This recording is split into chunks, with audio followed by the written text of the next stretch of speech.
There he was, up on the wall in the baby department at Target, larger than life, our 6-month-old, chubby-cheeked baby boy.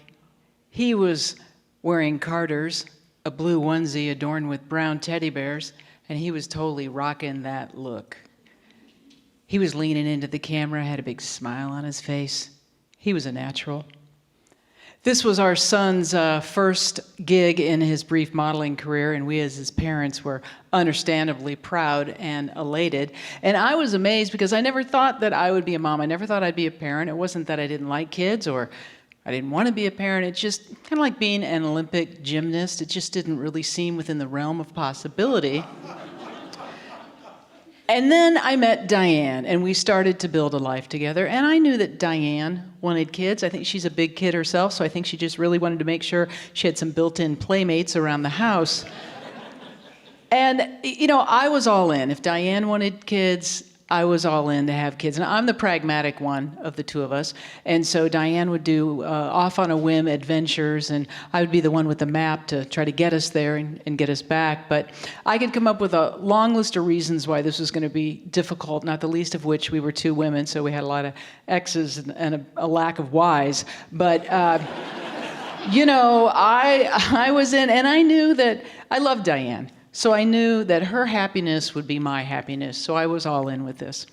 And we did it. We pulled it off. We found a known donor, and we used what I'll call the at-home turkey baster method. And we managed to get pregnant on the first try. Yeah, thank you. And 9 months later, our beautiful baby boy Ryan arrived. And he was perfect.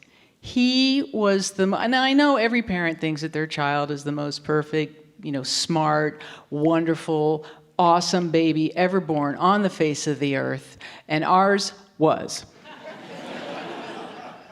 And he was chill, he was totally chill, right? He was such a mellow baby, and he'd wake up in the morning in his crib, and he would just kind of chill there until we came and picked him up, and he never really threw tantrums. You know, he never made any unreasonable requests. I mean, sure, you know, he wanted to be warm, and he wanted to be dry, and he wanted to be safe, and, you know, he got cranky when he got hungry, but don't we all? And he was just a great baby, and we discovered at age 2 that he was really good at shapes. We got him this wooden box, you know, and on each side it had different holes, and you had to find the corresponding block to put in the right opening. And you know, this wasn't just, you know, circles, triangles, squares. Those are for novices.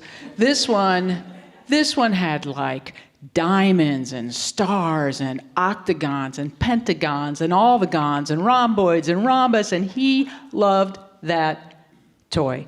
He mastered that toy. We also discovered that he was good at sorting, and so we could take the utensil drawer, put it on the ground, and he would empty the knives, forks, and spoons out of the dishwasher.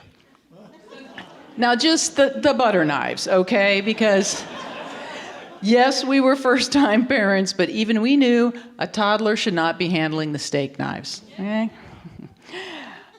When he was about 2.5, he was at the pediatrician on just a checkup, and he'd been kind of late to hit his milestones, late to crawl, late to walk, and at 2.5, he had some words, but he wasn't really putting together sentences, and so she suggested that we go see a speech therapist, and she wasn't worried.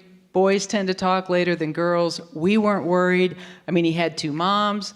He could barely get a word in edgewise. So off we went to the speech therapist, and I remember that day. I remember it was this warm, beautiful fall day. You know, it had that deep blue sky, and the leaves are coming down off the trees, and they're making that sound as they blow across the parking lot, and they're crunching under our feet as we walk in, and I'm holding Ryan's hand, and the speech therapist's office had all these toys and books and puzzles, you know, for the kids, and it had a grown-up chair and a desk in one corner, and then a little table and chairs in the other corner, which is where I was sitting, like scrunched down. And she starts asking me questions, and meanwhile, Ryan's just wandering around, and he's checking out everything and pretty much ignoring us. And so she's asking me, like, were there any complications with his birth? And when did he crawl, and when did he walk, and when did he talk, and how many words do you think he has? And I'm starting to feel like I'm taking a test. You know, I've got like butterflies in my stomach, I've got sweaty palms, and I feel like I'm taking a really big test in a really teeny tiny chair. And I'm nervous, and then she looks at Ryan, and then she looks back at me, and she says, "Does he do that hand flapping thing very often?" And I said, well, yeah, when he's excited. And Ryan had just discovered an airplane, and he was in full hand flap mode because he's very excited about airplanes. And I said, yeah, he does that when he's excited, like now. And finally she said, "I think he needs to be seen by a developmental pediatrician." And that is when I knew. I don't even know what I knew, but I knew. When I had been in college, I had volunteered at a camp for developmentally disabled kids. And I had tried really hard not to see how some of Ryan's quirky behaviors mimicked the campers, as I remembered. And she went on talking, yada, yada, yada, lots of acronyms and different things, and I really wasn't hearing her at this point. I felt like I was having an out-of-body experience, and I felt like I was up above. You know, I was looking down on it, and I could see Ryan, and I could see her, and I could see the big desk and the little table and chairs, and I could see that I really did look ridiculous in that little chair. And we left the office, and we walked out into that same beautiful fall day, same sky, same leaves. I'm holding onto the same boy's hand, only it feels like it's a completely different boy, as if the one I walked in with has been swapped out for a different version. And I called Diane, and she said, well, you know, that doesn't mean anything. It doesn't mean there's anything wrong. And I really wanted to think like Diane. I really did, but my experience was just telling me something different.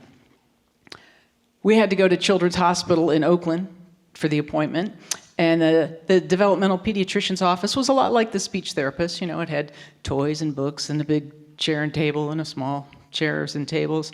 And she asked me some of those same questions, and then she sat down with Ryan, and she looked at a picture book, and she would say, Ryan, where's the truck? And he could point to the truck. And then she'd point to another picture and say, Ryan, what's this? And he couldn't say it's a car, but if you said, where's the car? You know, he could point to the car, but he couldn't say it. And then she did some physical tests, had him walk up and down stairs and different things. And, you know, all the while I'm looking at this and I'm just willing him to not flap his hands, to not walk on his toes, you know, to speak. Because now I'm seeing all the things I never wanted to see. About a week later, we got a big report back, and the takeaway was Ryan was diagnosed with autism. And it was devastating.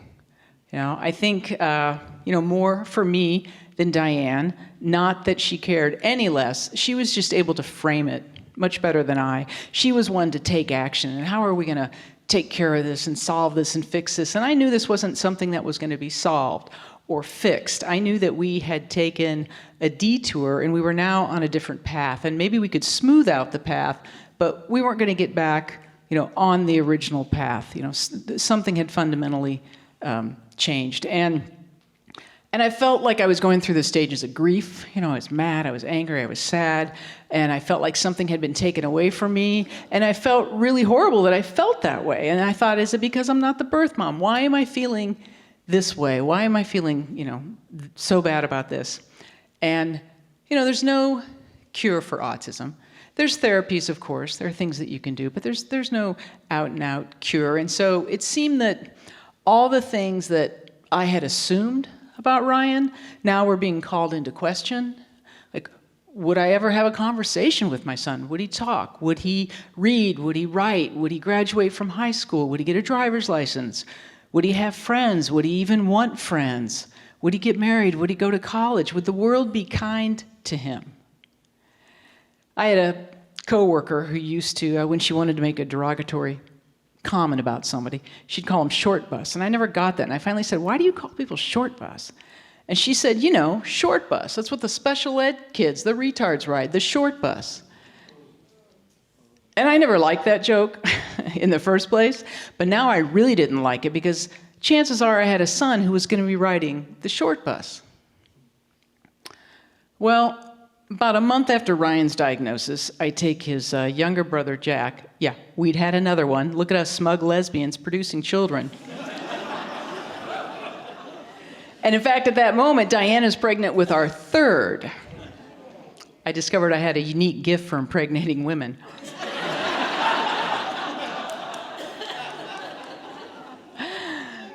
But Jack is 18 months old, and he's got a cough, and he's got a fever, as he often did. And so we go off to the pediatrician, and she prescribes the obligatory, gallon jug of amoxicillin for him, and does a breathing treatment. And then she's looking at his file, and then she looks at me, and she said, I really think we need to test him for cystic fibrosis. Exactly. And I looked at her. I think my face must have said it all. I was like, what the hell? Do you not remember a month ago? Autism? Ryan? And she said, I don't think he has it, but we really need to test and we need to be sure. So back to Children's Hospital in Oakland, this time with Jack. And the test for cystic fibrosis, it's not a painful test, thank goodness. It's called the sweat chloride test. And so they put something on Jack's little arm to make it sweat, and then they put this like a spirally tube to collect the sweat. It's like a reverse IV, essentially. And then they wrap it all up, and you just have to go and wait for an hour to collect enough sweat. And so we're sitting in the cafeteria, and Jack is, he's eating his Cheerios one at a time, very methodically, deciding if it's mouth-worthy or floor-worthy. And I'm trying to just be present. I'm trying to just be in the moment and be with Jack and not go down the rabbit holes. But I can't escape the irony that Ryan, while physically healthy, has just been diagnosed with a developmental disability.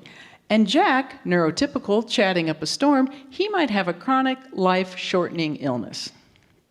It takes about 10 days to get, that we had to wait for the results. And during that time, I was just like fixated on the what if he has it, and going down assorted, rabbit holes. And my Catholic guilt starts to kick in, Is this like God's punishment, the hubris of two women having all these kids? And I know that's not how it worked. I know in my heart that is not how it works, right? But unfortunately, I had moved out of my heart and had taken permanent residence in my swirling, obsessive rabbit hole brain at this particular moment.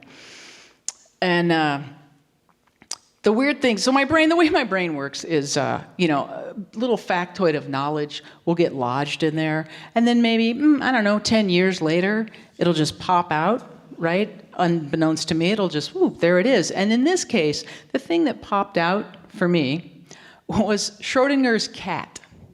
Okay, so I'm not real clear on it, right? It has to do with quantum physics, but basically, there's a box, and it's in a cat. There's a cat in the box, and there's something in the box that can kill the cat, right? And you seal it up, and until you open the box, you don't know if the cat is dead or if it's alive. So technically, it's both dead and alive, and that is how I felt about Jack. I felt he was both healthy and not healthy at the same time, and we weren't going to know the answer until we opened up the test result box. And when the phone rang, finally, and I see that it's the doctor's office, and I hesitate before I pick it up, because if it's positive, I just want to have a few more seconds of not knowing. So I finally answer the phone, and the test is negative. Jack does not have cystic fibrosis. And I was so relieved. And I picked him up and I squeezed him tight, hugged him until he got squirmed out of my arms, and slid down my leg and scampered off. And I looked over and I can see Ryan, and he's over and he's in the corner and he's just quiet and he's chill and he's lining up his trains and he's just being Ryan. And at that moment, I felt this monumental shift inside me. And the thing that popped into my brain at that moment was the pivotal part of When the Grinch Stole Christmas. And it's the part where he finally gets the true meaning of Christmas. And his heart grows 3 times, boom, boom, boom. and he finds the strength of 10 Grinches plus 2. And in that moment, I got it. I got that Ryan was the same beautiful, wonderful, perfect baby he had always been. He was the same chill, shape-sorting, hand-flapping, wonderful child that I fell in love with the moment that I saw him. And the autism had been the worst thing ever until it wasn't. Thank you.